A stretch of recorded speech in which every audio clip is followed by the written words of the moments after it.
Hello and welcome to the Ilene Silverman Show. I'm your host Ilene, and on this week's program we feature the Junior League of Gainesville, recognize significant milestones in their 90-year history, focus on their community impact areas, and an update on the upcoming 2025 Amazing Give. Stay with us. We'll be right back.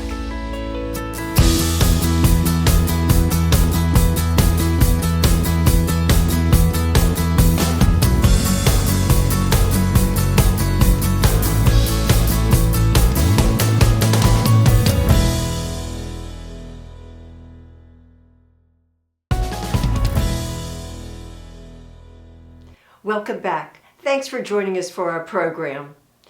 I am delighted to introduce my guest, representing the Junior League of Gainesville, Demetrica Tyson, our president, and Laura DePaz Cabrera, our immediate past president. And Demetrica and Laura, and as a sustainer of our Gainesville Junior League, I'm just thrilled you're here to talk about something that's very meaningful to myself personally and to our entire community. And first of all, I have to congratulate you. Laura, past president, Demetrica, second year as president. What a team you are. And here in our 90th anniversary year coming up in May, 90 years of the Junior League of Gainesville, once Junior Welfare League, and that is a huge accomplishment. Yes it is. So I'm proud to still be associated as a sustainer, which means that person not having to do the things the actives do. But still contributing in their own way. Absolutely. Sustainers are very, very important. They support the league through their support, of course, their financial support. Just being there as a testament, Yes. So many incredible sustainers, yourself included, Thank you. are women who have made such an impact in this community, and that they would be sustaining members of our league is an honor, and we're very happy to have you. Don't underestimate the importance of our sustainers. Thank you, Laura. Yes. And I'm so pleased you've been represented on the Ilene Silverman Show before, but hey, the 90th year, the Amazing Give, so much happening. It is really a true pleasure. Thank you so much for having us. Oh, certainly. And in preparation, I went back over the history, which is too immense to really share in all of its significant milestones, because there have been so many. Yes. Of course, we go back to that 1935 year. And so how did it all begin, just to put that back in people's minds? It began with women Yes, on a porch that's right. talking about a need. Exactly. Yep. Something that And the women woman do well. Caroline McCullum, but now we think of her as our Aunt Carrie. Yes. And gathering women together and saying, here's one of the problems. We have children in this community. Does this seem still some of the same songs we're singing now? Yes. Children in this community without enough to eat. We need a lunch program. We need to, organize. And that was the beginning. That was the beginning. Yep. And here we are 90 years later. I know. And in this history, so much of what the League has accomplished has gone on to become part of this community, maybe taken over by our museums, our county commission, run in different ways, our public library, our what was once Alachua General Hospital, no longer, but things that we started were then encapsulated into this community and has carried forward to this very day. And that is a real testament to the hard work of these women. You have to think 1935, the Great Depression, we were leaving that somewhat. FDR was leading the way as our president, and we hadn't entered World War II yet. Think of the changes this league has seen. It's incredible. Yes, it is. It's very incredible. And if you go through our history, as Laura said so eloquently earlier, you can't drive around this town and not see the Junior League somewhere in some capacity, from Morningside Nature Center to things at the Thomas Center. Like, we are all over. Yes, I agree. I remember the period rooms at the Thomas Center, all the many tours, the art gallery at Santa Fe College Yes. goes back to the League, Morningside Nature Center, the Volunteer Center, which doesn't exist but morphed and became, and we are a resource for volunteers, a training ground. Laura, you were telling me that. Absolutely. A training ground for women Yes. to be leaders in this community. One of the beautiful things about the League, you mentioned the Great Depression. It's women who have consistently throughout 90 years, our country has gone through changes and pivotal moments, crucial moments, out of the Depression being one, World War II, everything that's happened. And even now, there are needs in our community. And the Junior League really embodies the spirit of women on a mission to make positive impact in our community, identifying the need and working relentlessly Going after to it. get that need done through grit, through determination, through collaboration, Yes. and through training and developing ourselves as women so that we can then make that impact in the community. And that's a legacy for 90 years that we've carried on. Beautifully said. Thank you very much, both of you, and we'll take a quick break. Stay with us. We'll be right back.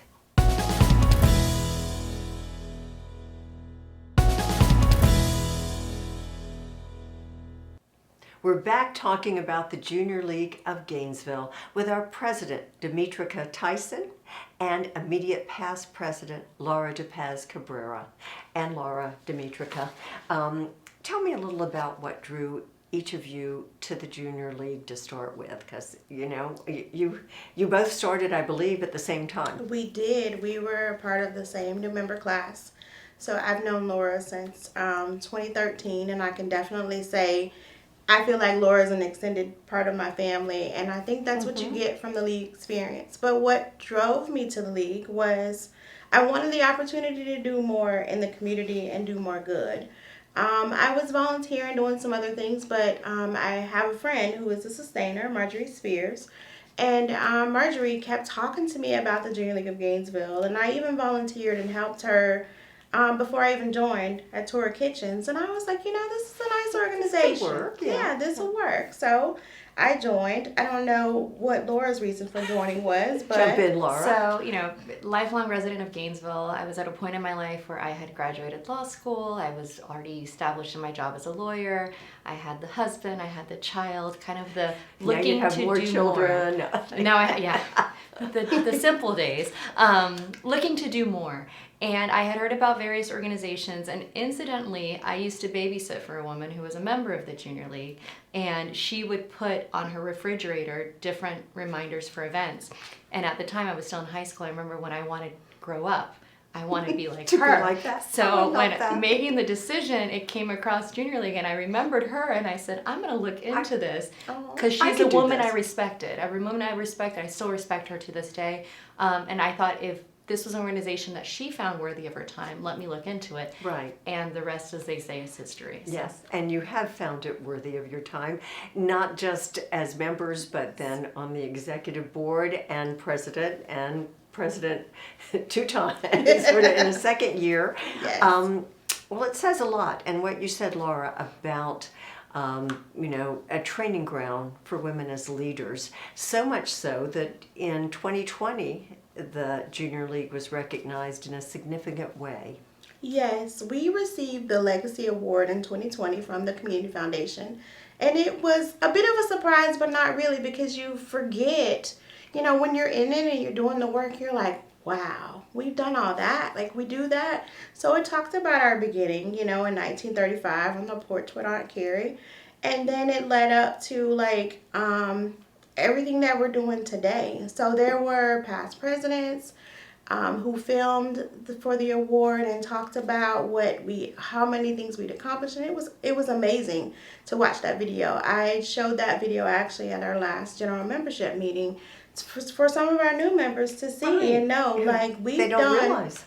So it's an honor. The Community Foundation recognizes and gives a legacy award to one community nonprofit organization each year. And for us to have been selected during the pandemic and them highlighting all the things that we did. Like it was quite an accomplishment. Truly it was. It was a Zoom opportunity or live stream. I was following it. I was watching it, and it is an exceptional way to cap all the accomplishments of the Junior League, which, as we've gone 5 years past now to the 90th, Right. has continued on. So Laura, define now, one thing about the league is always changing, Yes. keeping up, seeing what the need is. So what is your impact area now? So we have an impact area, which is basically our main focus, and all of our initiatives throughout the league year, which we have years, are focused in making an impact in that particular area. Back in 2017, 2018, we had a task force that evaluated a number of different initiatives that our membership was interested in, that the community needed. We had several listening sessions, and ultimately our membership voted to choose food insecurity in our area as our impact area. We, several years ago during my presidency, the league revoted if we wanted to continue working in that Right. space, and overwhelmingly the answer was yes. So identifying that, 1 in 4 children, I think is the statistic if memory serves, are hungry at night and do not have access or secure access to food at Right. home, and the impact that has not just for the child in that home, but in the Right. greater good.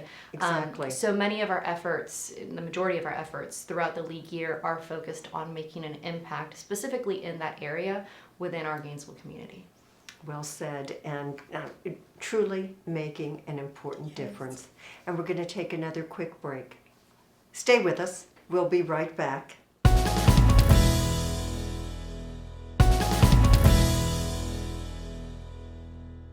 We're back talking about the Junior League of Gainesville, and help us understand more about all that our league is doing for those impact areas. What are some of your programs right now? So we do Miracle on Main Street. We've been doing that one for 30 something years. And one of the components that we added to Miracle on Main Street was a food component. Our impact area is food insecurity. So we added meals, various meals, and one of our partners that we collaborate with, Bread of the Right. Mighty, provides us with additional food to be given away at Miracle on Main Street. A lot of the families on their wish list, they ask for more food. So we are proud to say that we've been able to provide meals to families at a time where they need it. And just to identify the Miracles on Main Street, which has been ongoing for many years, but it also has to do with helping during the holidays, Yes. families that won't have any access to gifts, and it's actually a wonderful party that the league puts together to make, it's just a happy day. Yes, it is. But significant that food insecurity is back as a major component. Yep, Yes. Miracle on Main Street. It started as a toy drive, and it really has evolved to now be a toy drive, which is a need and the feel good, Right. but for also practical assistance, Yes. diapers, clothing, food, pantry bags, tangible items during the holidays that can also make a big impact, in addition to the toys, which the children, of course, expect and love. Absolutely love, yes. And again, collaborating, Yes. which is a key word, and partnerships. Absolutely. Yes, you'll hear us say that a lot. Collaboration and partnerships. We work well with lots of organizations in this town. We absolutely love them, and what we had found was during the pandemic, there was a need. We needed to get food to children. So there was a meeting that was held at the school board, and we attended, and it was the food partners. And from that, we did a food drive during the pandemic when it was hard to get food, but we were able to get food in. And that evolved into the Food Insecurity Advisory Group that we created to bring all the food partners together to be able to have everybody sit in one room. We can share, we can talk, we can collaborate. And now it's evolved a lot. It's now the Child Hunger Work Group. So it's evolved to that, and keeping everybody working together. Go on, Laura. There are we identified food insecurity as our impact area because the data showed that for this area it was a huge need. There are so many different organizations working in that space, and to really get everyone talking to one another, collaborating, sharing resources, sharing ideas, being able to identify I'm not in this space, but you may be. How can we help? Has Right. been, I would dare say, transformational for the space here. Yes. It's something that, as a member, Outstanding. I'm extremely proud of. I know Dimitri was very early on in the formation of that, but I think it has transformed food insecurity because you have everyone who's invested, who's working in the space, working collaboratively together. And as history says, there's strength in numbers. We're stronger Not together. duplicating, stronger together. Correct. Outstanding. And what about, you have other programs, I know. So last year it was our first year where we Yes. were able to host as the host organization for the Amazing Give. Outstanding. Huge. And a huge responsibility and congratulations from the Community Foundation of North Central Florida, who Yes. has been the host for many years, turning to the Junior League to take that on. They Yes. had their faith in our organization, their Yes. faith in our team of incredibly trained and go-getter The women infrastructure to do this. to Yes. take it on. And last year was a great success. We learned a Yes. lot. We worked very, very hard. And I know we're very excited about what year 2 for us, year 9, I think, for the Yes, Amazing year Give 9. altogether Exactly. will hold. And what is the date of the Amazing Give coming up this year? So it's April 24th, Correct. and it will be from 8 a.m. to 8 p.m. So a 12-hour giving. We're super excited to be the host this year, and I think it goes with our common theme of collaboration. Exactly. Fundraising for the league itself, but hosting so that all of those partners and nonprofits in this community that have joined have their opportunity. Yep. So it is just really making a tremendous difference. And we're going to talk more about that. Stay with us. We'll be right back.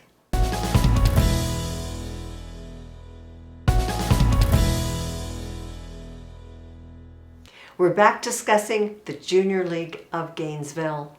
And just for those who may not know, exactly what is the Amazing Give?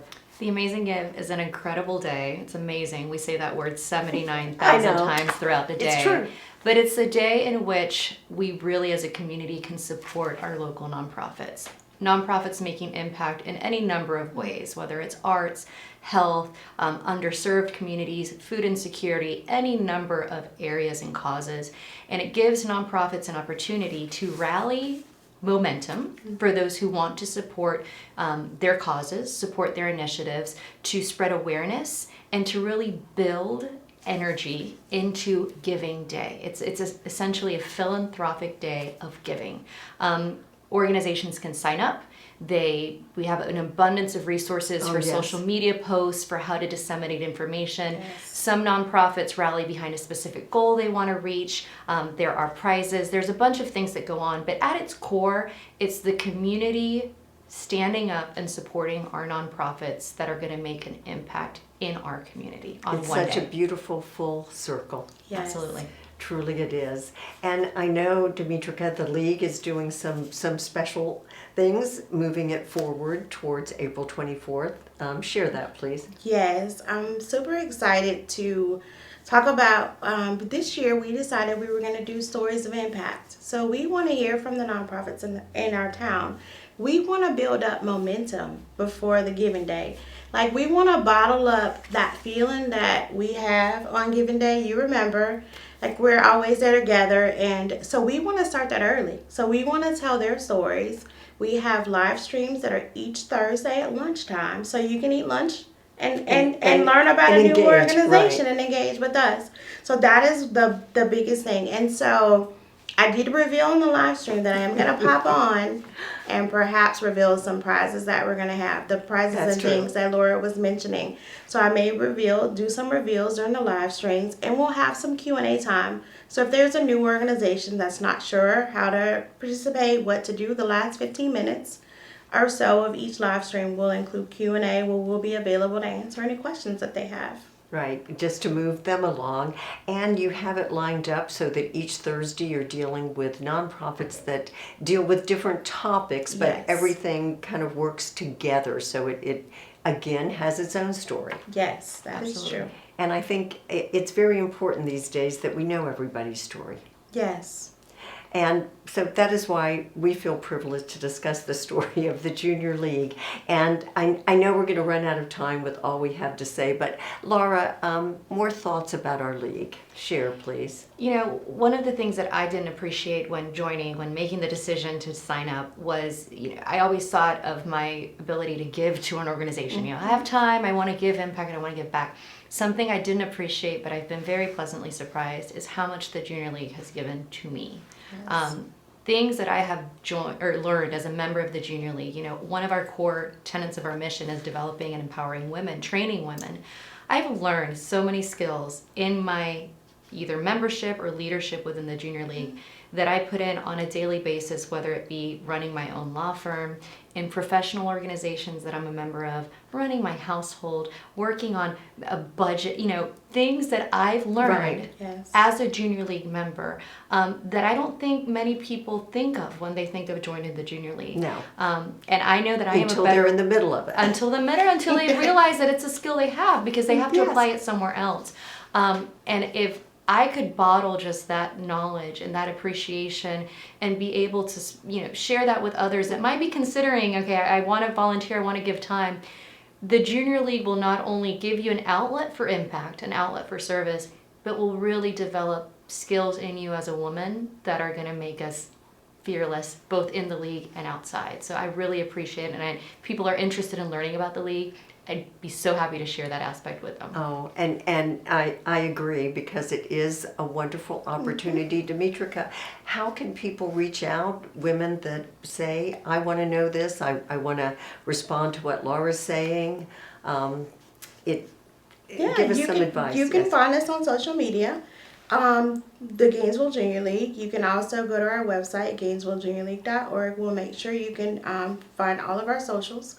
But we are present, and if you see any of us, Eileen, she's a long-term member, as well as Laura and myself, if you see us out anywhere and you're like, hey, tell me about the Junior League, we'll be ready. Happy to. We accept memberships all year round. You Good don't to have to know. be qualified or vetted or have someone invite you. Some of the things that used to be the case. But we want women who want to make an impact, who want to network and build a community of other women, and who want to gain skills and improve their womanhood, if you will, while doing it. And enriching our community. And I want to thank you, Demetrika and Laura, for your leadership, and all of our Junior League of Gainesville. Many thanks. Thank you And so I'm much. so glad that you tuned in, and I hope you'll join us next time. Take care.